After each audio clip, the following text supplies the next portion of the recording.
Hey there, everyone. Welcome to this week's group chat. Gav is here, Richard is here, Zara is here. First time three of us have been together in a little while. Yeah. Long time, actually, yeah. Two's company, three's a group chat. We had I hadn't seen you for ages in person, and actually. Electric Picnic was last time we saw each other, actually. And I wasn't there. And you weren't there, Yeah. so there you go. Yeah. That was a month ago. That was over 4 weeks ago. I haven't seen you. I think How that was the Electric longest Picnic? I we didn't get to haven't ask the two of you together how Electric Picnic went. seen you. It was Great. great, actually, yeah. Great show, yeah. Really good. Don't want to drive it home too much, but it was great. We Yeah. did, no, and I have, no, but You we had did. a great time in my absence. No, we Brilliant, really missed actually. you though, and we talked about him a lot actually. Yeah, I We think actually so. did talk about you a lot. Did we Okay. tell you that? No.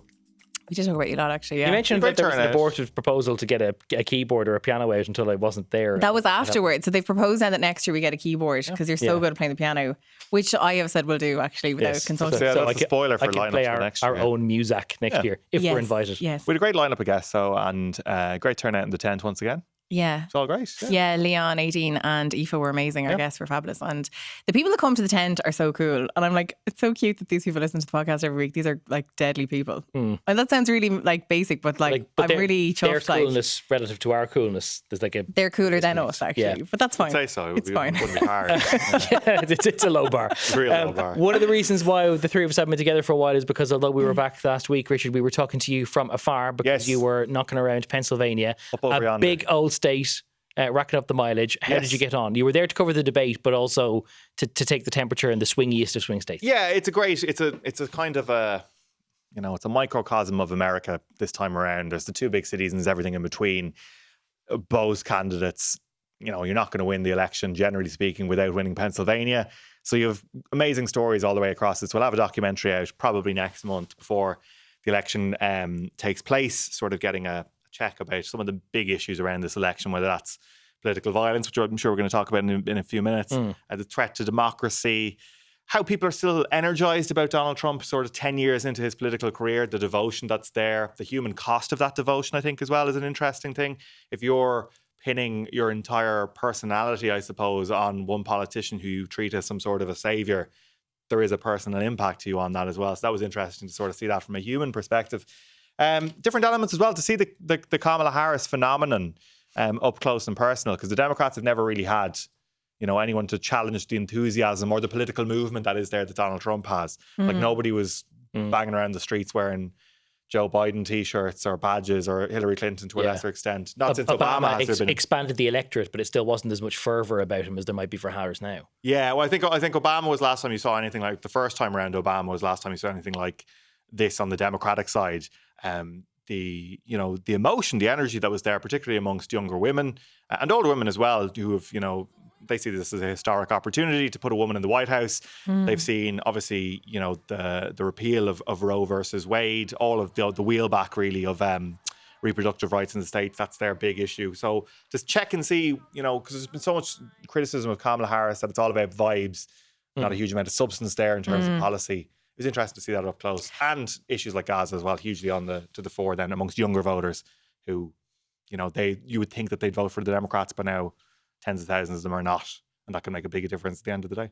I'm really interested to hear what you have to say about, as you mentioned there, the idea of there being this kind of wave of support for Kamala, because I just think we hear so much, don't we, about like Trump supporters and the profile of the person that supports Donald Trump, and they get a lot of news coverage. But actually, you've had a chance to meet people that get less coverage, actually, which are those Kamala supporters. What are they like? Who are the people that vote for Kamala Harris or plan to vote for her? It's a broad enough spectrum at this point in time. Now, I think we were, it was a rally in a place called Wilkes-Barre, which is a city north of Philadelphia, and it's roasting hot in Pennsylvania at the moment. So like it's about 30 degrees. People were waiting outside 5 hours. People were literally fainting outside, actually. She's having outdoor rallies the same manner as Trump. This was actually indoors now, but you had to Okay. queue up outside before you go into All right. to Secret Service detection, or, go through the magnetic detectors and all that sort of stuff. Obviously, security at all these rallies massively stepped up now, and it would have been high enough anyway because she's the vice president of the United States. But it was an interesting spread. A lot of younger people.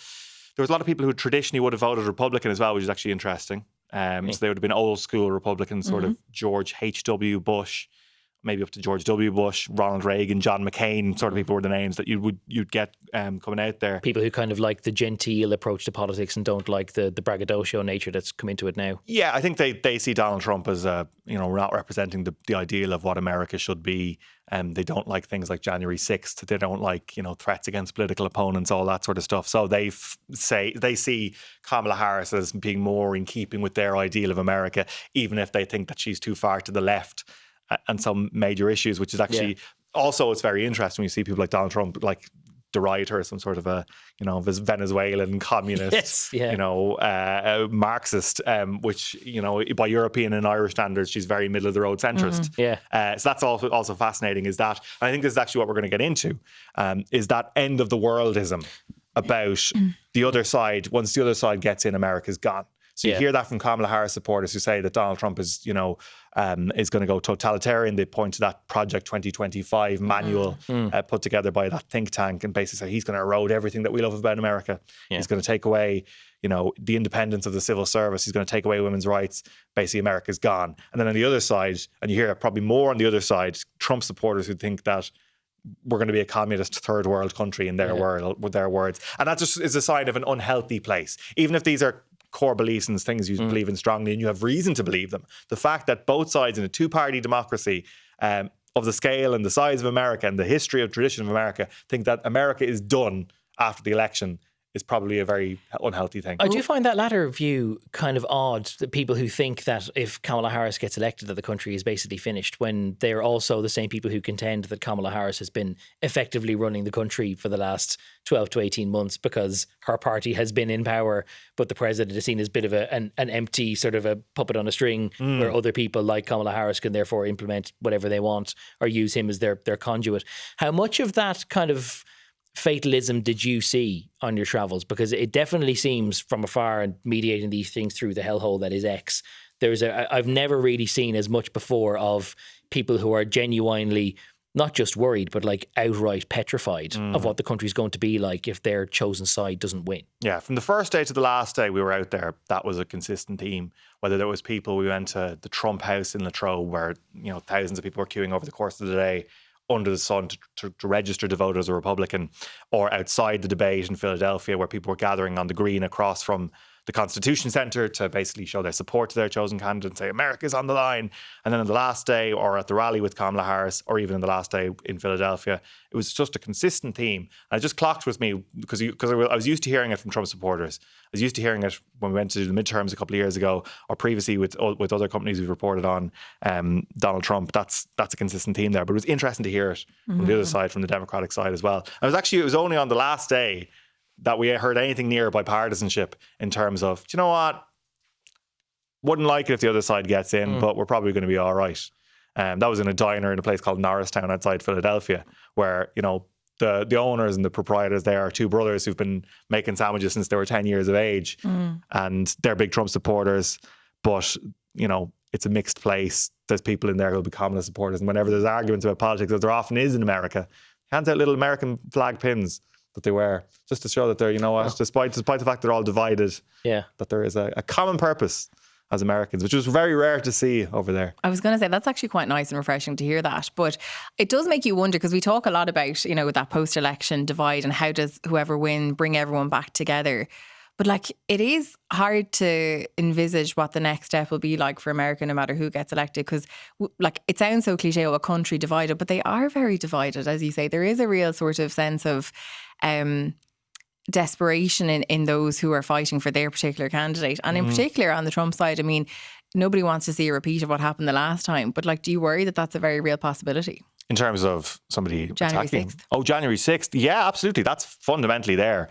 100%. People on the Trump supporter side are basically being drilled to expect that there will be, antics going on to rig the election. They have been pushing this thing, this group called Trump Force 47, which is a grassroots Trump campaign supported and, funded by his campaign, is basically holding workshops across the country, teaching people how to make sure that their vote isn't rigged. They have this slogan is too big to rig, get their early votes in, which is obviously what Donald Trump pointed to the last time as how it was all rigged. It was from early voting and mail-in ballots. But now he's using it to try and get as many votes in as possible while also training up poll watchers, things like that, to try and get people in place to make sure that the Democrats or the other side doesn't try and steal it. Again, deeply unhealthy stuff. It also getting struck about the contradiction in that the same means by which Joe Biden stole the last election, which any independent authority has said that he won, is now the same devices that Donald Trump wants to use this time around to make sure that his victory is watertight and completely legitimate.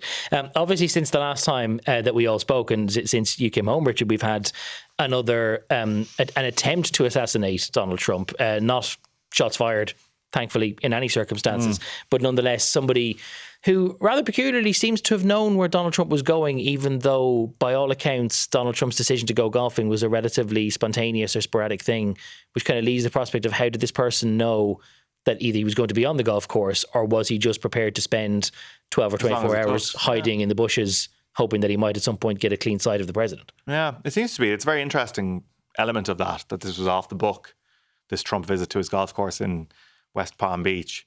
But your man was basically waiting there for 12 hours in the bushes with his GoPro and his rifle.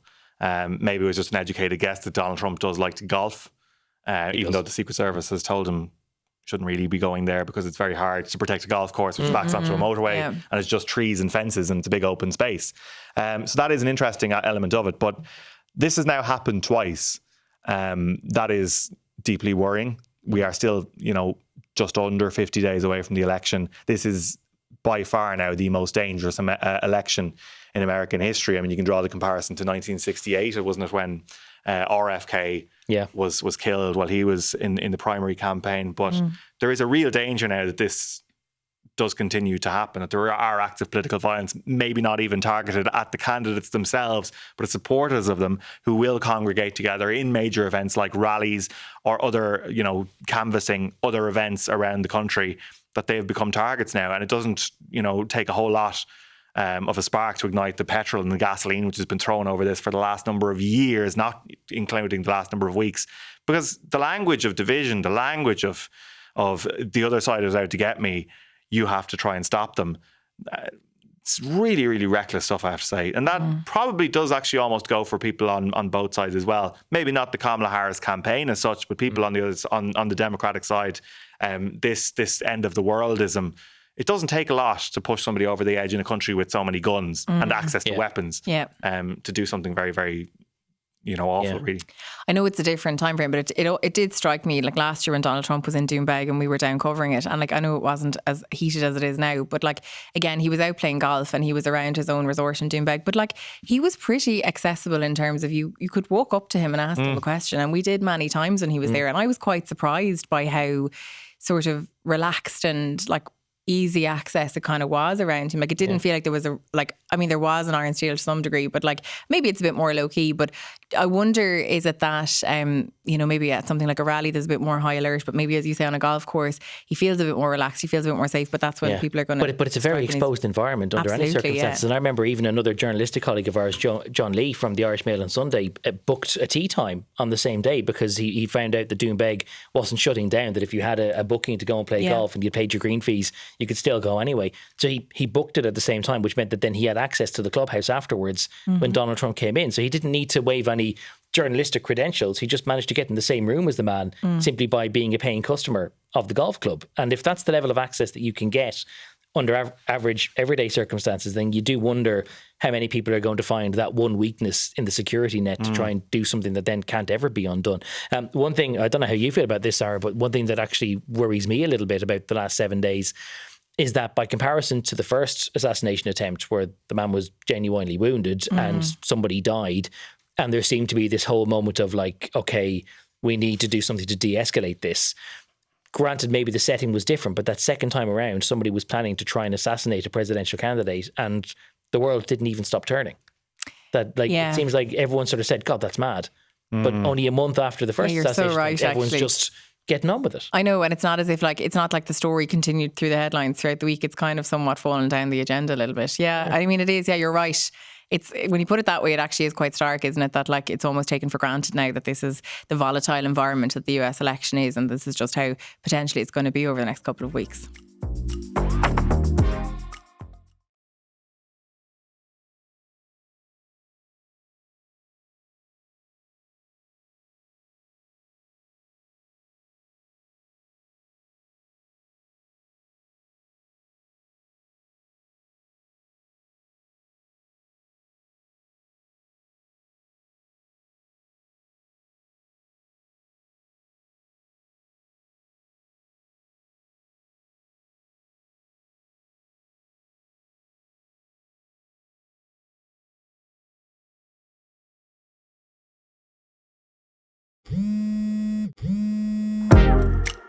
Now, the Dáil is back. Political season is back. There is a ring of steel around Leinster House today and tomorrow, Wednesday and Thursday, to try and keep everyone secure while there may be some gatherings outside the gates.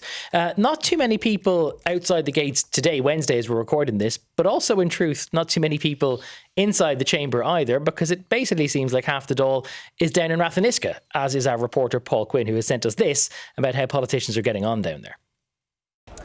Well, there's no doubt that the ploughing is as much about politics as it is about actual ploughing, and there's certainly a lot of talk here about the upcoming budget in the next couple of weeks and an election on the horizon. I was in one of the farming tents yesterday morning at around 11:30, 11:45, and I was told that even at that stage 5 cabinet ministers had already been through the doors. And while the Taoiseach is playing down any kind of talk about a general election this side of Christmas, it certainly feels that there's a campaign underway here on the ground, and this is grassroots, this is rural Ireland at its best, and this is the kind of bread and butter votes that Fine Gael, Fianna Fáil will want to be holding on to, and Sinn Féin will want to try and make some ground as well. And look, the weather puts everyone in a good mood, but still there's a sense among people that we were speaking to that the cost of living crisis is still very much playing on people's parts, that they're seeing increases in prices.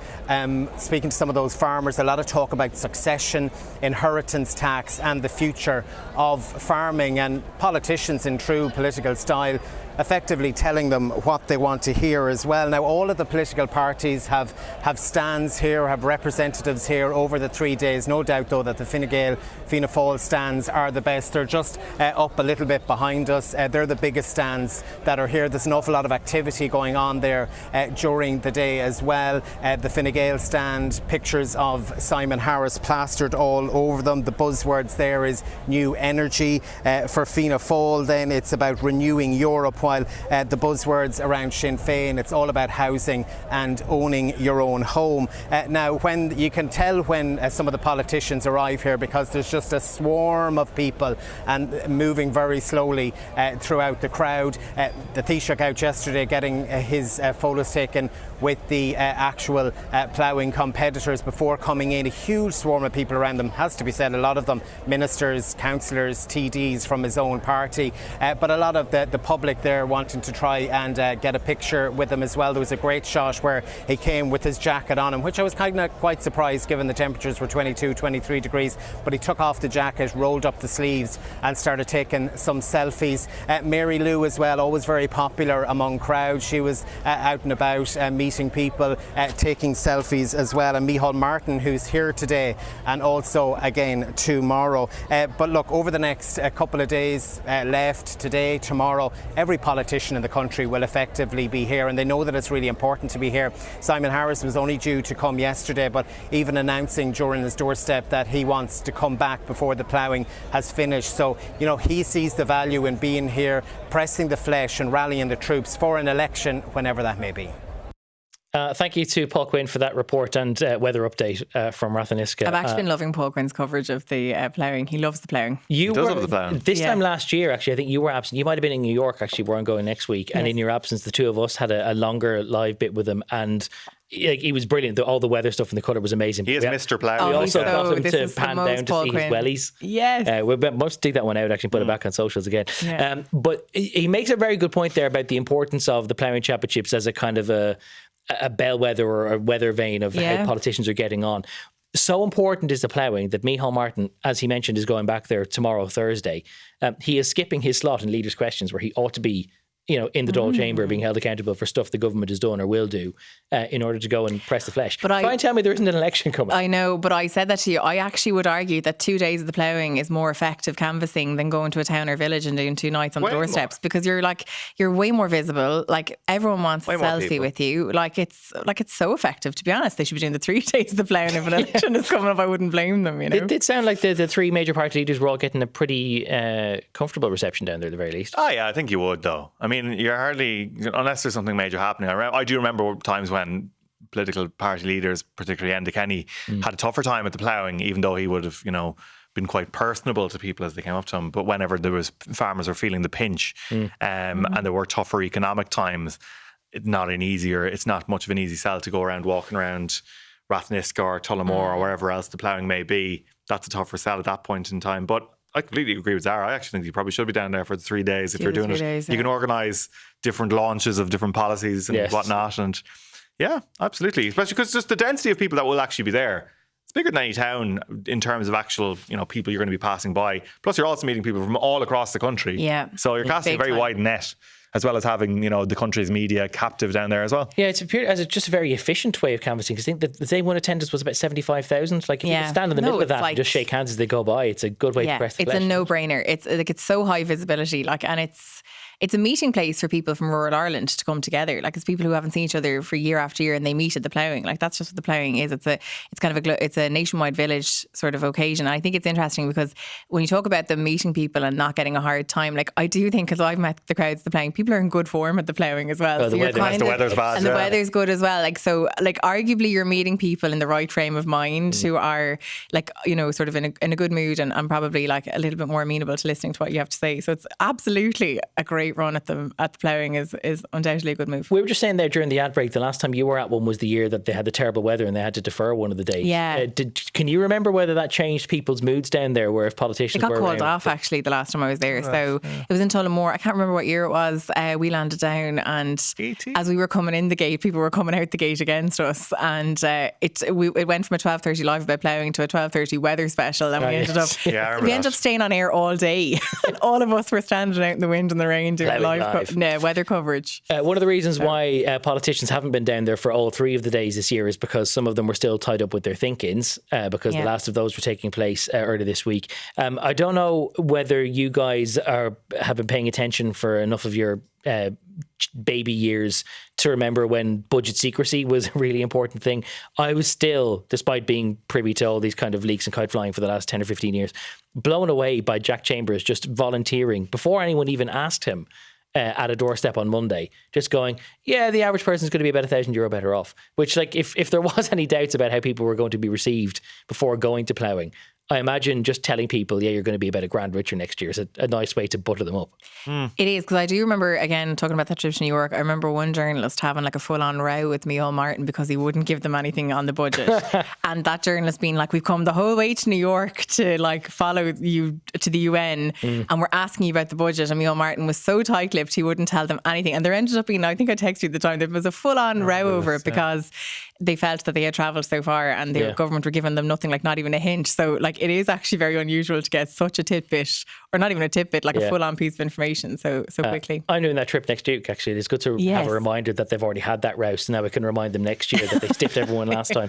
That's why I'm not going to be here next week, in case anyone is wondering. How do you feel though, Richard, about the public being so visibly buttered up with their own money before the election, whether it's 2 months away or 5 months away? Yeah, no, it's no surprise anymore. I think that's traditionally the way things have gone over the last few years, in particular, as the government has had more and more money to play around with since the recovery as such, since public finances have been so boosted by corporation tax, that everything, there's no surprises really when it comes down to budget day. 1 or 2 surprises maybe on a minor level, but really you do get the full details of the extent of the personal tax package effectively for members of the public well in advance now at this point, and so that's no surprise really. I think there's no real harm in that. A lot of that's down to journalism and asking the right sources. Some of it feels like it's just put out there, and the government wants people to be talking about the budget for as long as possible. If you have a good long lead in of good news up to the budget, well, it's better than just getting it all out in one day, particularly if you're going to have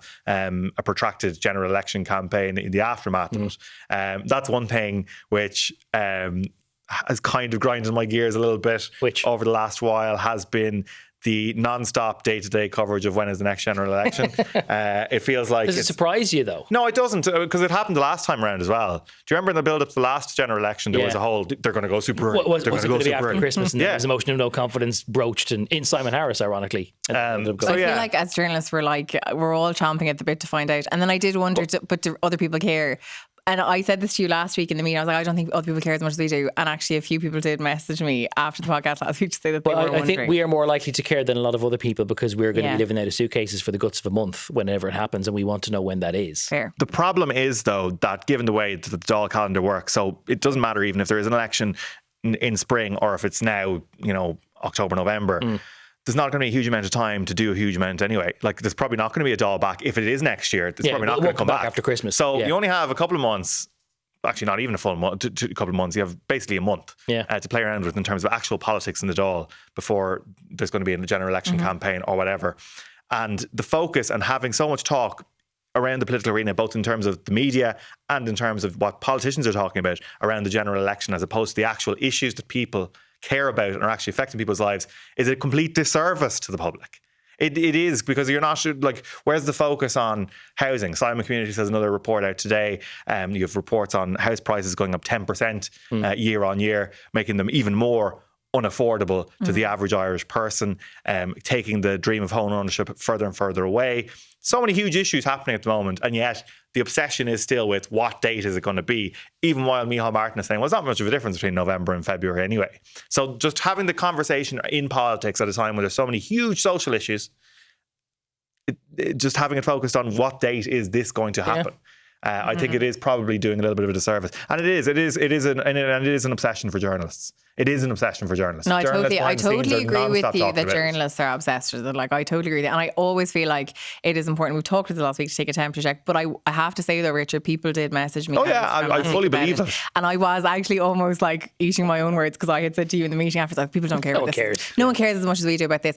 The one thing I just would say to you as well though, about just when you're talking about the issues, and I just wanted to touch on something because I was on a story yesterday with DePaul, and they were talking about obviously homeless services and the amount of people that they're dealing with in their services, and they were saying that some of the stats that came out from their impact report was like 1 in 7 people in homeless services are dealing with acute mental health crisis, and some of them are finding themselves in like shared hostels and environments that they really shouldn't be with other people. They should have privacy to cope with and go through what they're dealing with. So they're calling for further funding in the upcoming budget in relation to mental health in homeless services.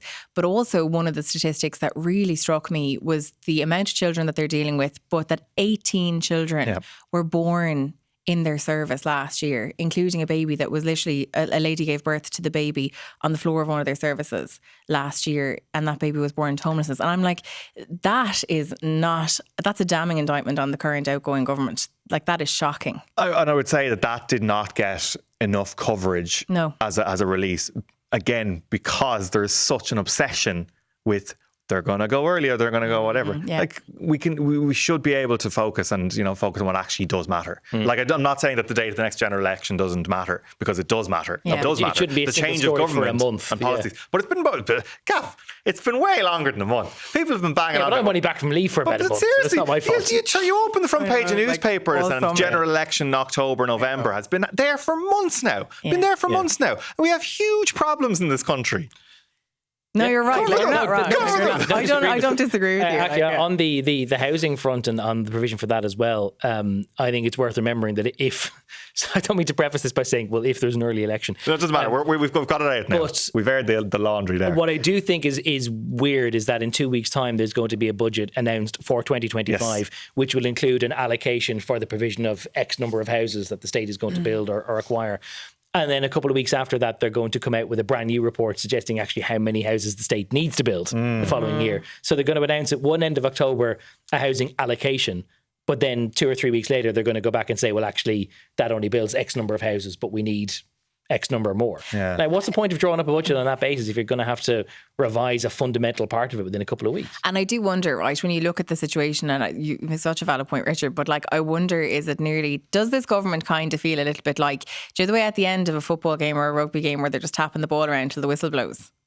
Do you know that sort of like burning out the clock sort of era? Like, I just wonder, is there nearly an element of like, let's not get too deep into anything in case it causes a little bit of upset or a little bit of chaos? Like I remember when the bike shed thing happened, and I spoke to one Fianna Fáil TD at the time, and they were like, you couldn't go now, like with the bike shed, like you couldn't go now. It was like, what? Imagine that was what actually ended the government. You couldn't call the election now, like with the bike shed. Like, I'll let the dust settle on the bike shed now. You know what I mean? It was like, what? I don't think the bike shed will be a reason why you'd put off the election, but I think the bike shed touches on a bigger issue that whenever the election is, there will be an issue for the present government in trying to ask people for the right to spend the money that they've accrued. It's all well and good to be running an economy that suddenly has loads of money available for the government to deploy.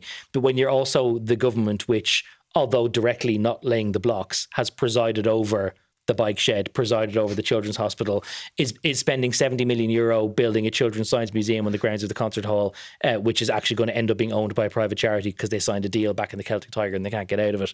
You keep spending money in such inefficient ways, people will wonder whether actually you should be the ones that are allowed to preside over the Apple bounty and everything else that's going to fall their way. Well, can we talk about the alternative then for a second? Or do you want to say something? There's a couple of points before I forget them. It does suit the government for the main political story to be about when the election is. They're delighted with that. You're not talking about housing. The ball around till the clock runs out. Exactly. And it focuses on what the opinion polls are, and currently they're quite good for the government. The second thing is just regards the budget. The state's spending watchdog has once again warned the government against a giveaway budget, and that advice is going to be completely ignored once again. Totally. So again, what's the point in that body if it isn't going to be listened to whatsoever, and is almost ridiculed behind the scenes by politicians as being some sort of a pearl clutching machine of joy spoiling that it has been derided as behind the scenes, which probably isn't a good idea. I think that's kind of it. Anything else? I'm just flicking back through my notebook here. Random thoughts that I had. No, sorry. I'm sorry. You can hear the paper rustling because I'm just going back through the notebook here because I was at the Sinn Féin thinking earlier in the week. Oh, yeah, sorry. I had actually a question about that. Go ahead while I find these notes. The question I had was there anything actually out of all of the think-ins recently that probably didn't get a huge amount of coverage, or any novel in terms of novel ideas from any of the parties? Because obviously they've all had one or other think-in at this point in time. Yeah. Is there anything that was like a little bit of a nugget there? They don't tend to fly many kites or come out with brand new policies to coincide with the think-ins. They generally tend, if they've got a big policy, to do some other event as an adjunct to that. The one thing which I did think was striking, which got overlooked because it was in the same morning as Michael McGrath's European Commission job, I think the Social Democrats are the only party that met and said there shouldn't be any tax cuts at all in the budget in 2 months. That's interesting. In 2 weeks' time. That they're saying, listen, when you've got a state that's presiding over creaking infrastructure and where the general systems of the state aren't built to cater to the number of people that we have, and they're generally falling short in so many areas, why would you give people back money when, broadly speaking, they see the money could be better spent providing more public services that actually make people feel like they're living in a more comfortable society? Now, it's a difficult sell when we're still in the middle of a cost of living crisis. Yes, inflation's not going up as much, but prices still remain very high and people need help meeting them. But I think they were the only ones that were saying actually there should be no money given back to people at all. And it was an interesting contribution which didn't get digested. It is an interesting one because so much of election campaigns in this country do seem to focus on how much it's going to be worth for you as an individual, rather than, hey, our hospitals are crap, our roads need fixing, our public transport is completely creaking. How much are we going to invest in these things? When it does, a lot of the focus in terms of how politicians see the election is how much we can buy people's votes. Very quickly, I do just want to say though, I went to the Sinn Féin think-in this week to cover it, and I did feel like they were launching like massive ambitious plans and all the things that they're going to do for people.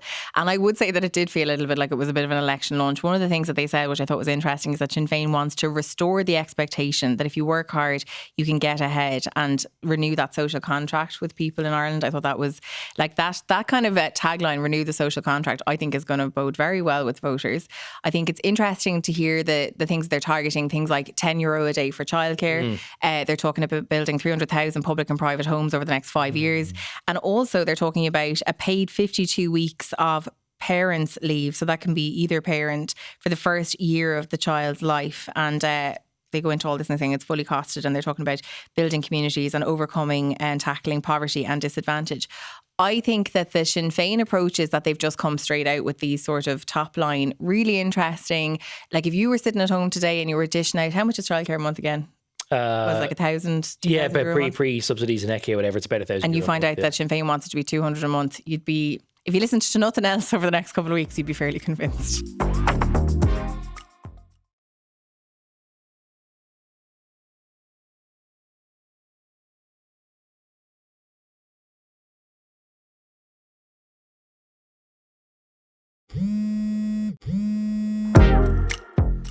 On a more serious note, we have discussed a few times over the last few months the need to not have an all-out regional war in the Middle East following what's been going on in Israel and Gaza for the last 11 months. Not sure whether that is made harder to keep the peace given the spate of exploding pagers that we've seen in Lebanon in the last couple of days. It certainly wouldn't bode well, I would say. So if anybody missed this, it appears that the Israeli Secret Service, Mossad, planted small amounts of explosives in about 5,000 pagers, which were bought by the militant group Hezbollah and were bought in the last number of months, shipped into Lebanon and to Syria, and then detonated them almost all at once. That has injured thousands and thousands of people. At least 12, as of time of recording, people have been killed, including 2 young girls. Some of the footage of when these things went off is quite terrifying. So for civilians across Lebanon in particular, this would have been sheer terror. And that is a word that has sort of been missing out of all of this. But it's very interesting to sort of see what exactly was the goal here. Some speculation that Israel thought its plan to stuff all of this explosive into pagers was rumbled by Hezbollah leadership. So they're like, well, we better use it now or we never will get a chance to. Others saying, could this be the prelude to an invasion of Lebanon by the Israeli military or wider strikes in Hezbollah? But it's certainly a very dangerous moment. And one even people in Israel are saying, what is exactly the strategy here? Because it surely does show a technical capability and a prowess on behalf of the IDF and Mossad.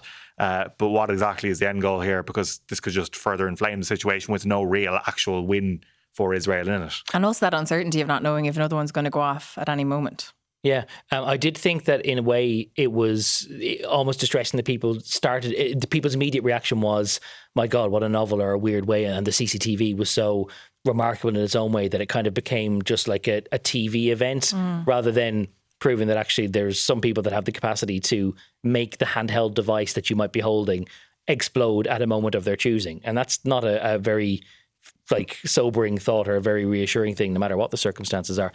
We have spoken a lot on the pod in the last few months, again, about teenagers, their use of social media. Phone's bad. Phone's bad. That's the general potted summary of it thus far. Phone's bad. Instagram and their parent company Meta proposing a new novel way, Zara, of making sure the teenagers can use them, but in a supposedly safe way by basically having a teen version. A teen version of Instagram. But how is it actually going to work, though? We were talking about this yesterday. I don't think, do you want me to tell you? Yeah, but are they going to have to prove that they're teenagers? Talk us through the features first. They have, so features, all new and existing accounts set up by users under the age of 18 will be made private by default. Teens won't receive notifications between 10 p.m. and 7 a.m. Sensitive content such as nudity or discussions about self-harm will be limited. Limited is an interesting word rather than just outright banned. Yeah, okay. The app will prevent direct messages from people that you don't know, and a new feature will let teens select content themes that they'd like to see more of.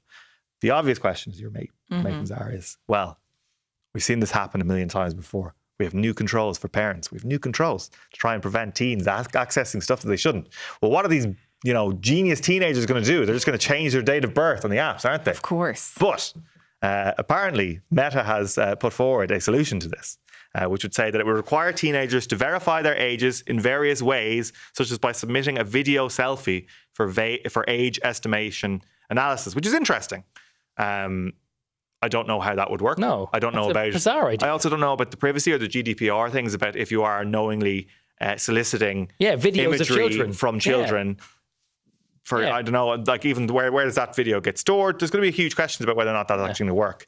I think this would work. This idea of teen-based accounts and having a different experience on social media would work really, really well if parents were, first on the scene, proactive response to what their kids see online. But that's just not the case.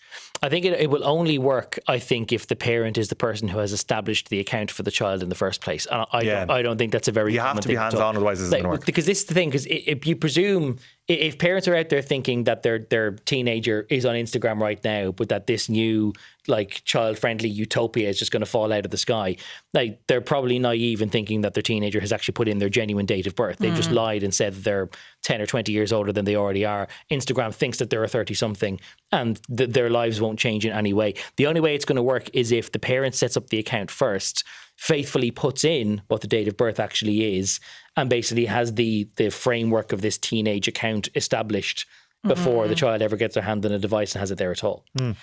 Yeah, I've so many questions like in my mind here, right? So like, for example, like if you are a male predator who happens to have boyish looks and could pass for an under 16, then you're essentially getting an access point to a targeted market. Well, if that would be kids, presuming that age verification video was the only way they did it. Okay, fair enough. Like, but they I'm could just well saying, ask for ID, which I don't think would- they're but arguing. yeah, They're asking children then to send like copies of their passports or whatever. Also not Like, gonna how are happen, they going to be able to do that? Was there Like, on a very discussion- sorry to interrupt you, on a really superficial level, like so much of teenage and young women's Instagram now is about skincare and youth and beauty, that like it's entirely possible that somebody who is in fact overage could end up sending in a selfie and have the bot presume that they're 14 or something. and have them look a lot younger. Yeah. I did a story on this a couple of weeks ago with CyberSafe Kids, and I went out to school and met these really incredible kids. Actually, they were brilliant, and I was so impressed by them because I actually thought that they were super savvy, and not just like, they weren't just like, you know, the really savvy kids that were put out to talk to the media. Like genuinely, there were a great mix of kids in terms of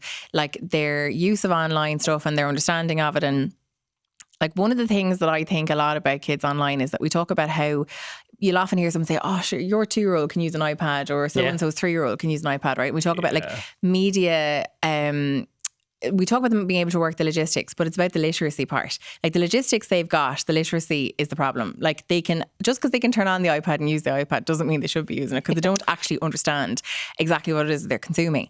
And I would have massive concerns about that. Now, the group that I spoke to, look, those kids, I have to say, were brilliant in a sense that they were like, they were telling me about times where like a stranger might have messaged them, and I was like, what do you do in that situation? They're like, I just like block them and don't reply. And I'm like, there's a lot of adults in my life that if they took that advice, honestly, I actually think, genuinely, I think that generation of kids, they've grown up within the tech space. They've had iPads in their hands from a young age. They are actually smarter than we do give them credit for. That doesn't mean they don't need to be protected, by the way. And I'll get to that in a second. But I would also argue that there are adults who are less literate in terms of what they're doing online than some of those 12-year-olds. Like they have good cop on, and credit is due to them. They know to block and ignore. However, there are kids that need that support. And, you know, like speaking to some of the kids that were telling me they have been like on this game called Roblox as young as like 5. And I'm going like, at 5 years of age, you're on a game that like somebody can talk to you and contact you on. I was shocked by it. Further stats just on that point, there was actually an Ofcom thing in the UK from earlier on this summer. Nearly a quarter of UK 5 to 7 year olds now have their own smartphone, and nearly 2 in 5 in that age group, that's 5 to 7. So nearly 2 in 5 to 7 year olds in the UK have WhatsApp, despite the fact that the minimum age is 13 for said application. Of course, WhatsApp run by Meta, who is proposing these new teen controls. But the Ofcom's big thing was that we're not going to win this without parental, proactivity, and that parents are actually, the level of parental oversight and the level of, well, I'm going to give you your phone, but you're only allowed to use this, I have this blocks on it, that the level of parental control and oversight is actually on the wane. It's diminishing rather than getting better, despite all the things that we know about what happened to kids in social media, not just in terms of any sort of safety and predatory and being exposed to material, but just generally just having this addictive, colourful, bright, gamified, smorgasbord of a billion things, which is the internet, at their fingertips and being blasted in their face every waking second. There's huge implications of this, and the fact that parents in the UK are getting downhearted, they feel like they can't get on top of it. That's probably replicated here, I'd imagine. If it happens in the UK and that's what the feeling of the parents is there, I don't see it being different here. You're the only parent out of the three of us. Do you find it hard to say no to them when they want it? Like, I mean, I know this is the whole thing about being their friend and being their parent and stuff, but like the reality of like a busy life and working full time and 2 kids, like if one of them's having a melter and they just want the iPad, is it really hard to be like, no? It is. It's really hard, but minor in circumstances where they're not even using it to network with other kids. They just want it because they just want to be able to watch something that isn't available to them on television right this moment. I can't imagine how difficult it must be to try and withhold it if you're also withholding the social media by which they engage with all their peers. Like, I don't know how you're supposed to navigate that. I think you make a very interesting point about if parents then put all their faith in this new sort of meta shell structure, that there is a kind of a total absenteeism then, that they just sort of park the whole thing and presume that Meta is going to end up. Yeah, so they're like, well, I did all I could. I let Meta I had the teen app or the teen account set up and whatever, so I didn't monitor. I did all I could. I don't want to be getting on parents either. Obviously, I have no parental skills whatsoever. But that is a worrying trend if that's the way it's going, that parents are getting less and less inclined to step in as opposed to more.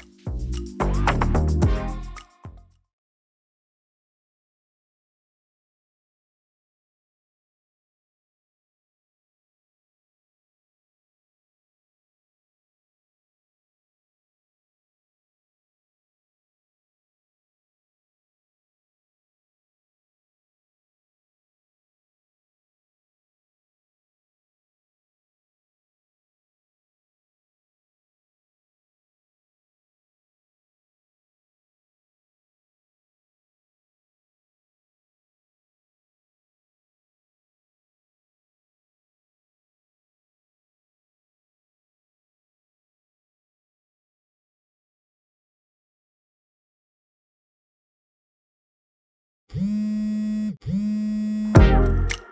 think you'd find it hard to find someone who was supposedly a national villain, yet held in such national fondness as Salvatore Toto Schillaci, the man who broke our hearts back at Italia 90, who has shuffled off this mortal coil. The tender age is just 58. What's even more remarkable about how Toto Schillaci is remembered so fondly in Ireland, despite ending our Italia 90 adventure, he only scored 7 international goals for Italy, and 6 of them were at that tournament. It's interesting. That always happens with Italy. It's one of these weird trends that actually happens, is that a striker comes from absolutely nowhere, stars in the World Cup, then ends up being completely obscure again almost immediately. So they have a few of these in their history, but Toto Schillaci is probably the one most fondly remembered, I would say. Yeah. It's a dreadful news, actually, that he died at only 58, but apparently from bowel cancer, which is always just a reminder to get people checked. The amount of people I've seen posting the Colin Meaney screen grab from, is it the van? It is the van, isn't it? With the Schillaci t-shirt, which even though this airs after the watershed, I won't. F. Schillaci. Zara, even as someone who is not necessarily a sports nut, you must be aware of Toto Schillaci's kind of place. I'm so sorry. I'm actually not. See, it's terrible. I wouldn't either. Sorry, and as a football man, the only real memories I have, because I obviously don't remember Italia 90, but like I remember the Smithwick's ad and whatnot. But like that's he did a tour with like Boyle Sports or some other bookmaker there recently enough, where he was over, I think, off the ball, and other broadcasters had bits with him there. So he was a figure who existed, but only in an advertising sense. Obviously, he capitalised on one of the worst goalkeeping howlers in Irish history to knock us out. Was it a howler or was it a good goal, as the Smithwick's ad pretended? Complete howler. Yeah. No, so look, but he had to be in the right place at the right time, like all good strikers. But he seems like a lovely man, and he was part of one of the best international tournaments, if not for footballing quality, but for sheer vibes alone, which was Italia 90. Next week, Packy Bonner in this chair defending his honour after being recklessly accused of a howler at Italia 90. That is all the time we have for this week. Big thank you to everyone in the gallery, everyone who, of course, watches us on Virgin Media 1 on a Wednesday evening. If you listen to us on the podcast, like, subscribe, leave a rating, all those other things. Thank you, Richard. Thank you, Zara. Thank you, everyone in the gallery. Guys, thanks so much. And we will see you back same time next week. Bye-bye.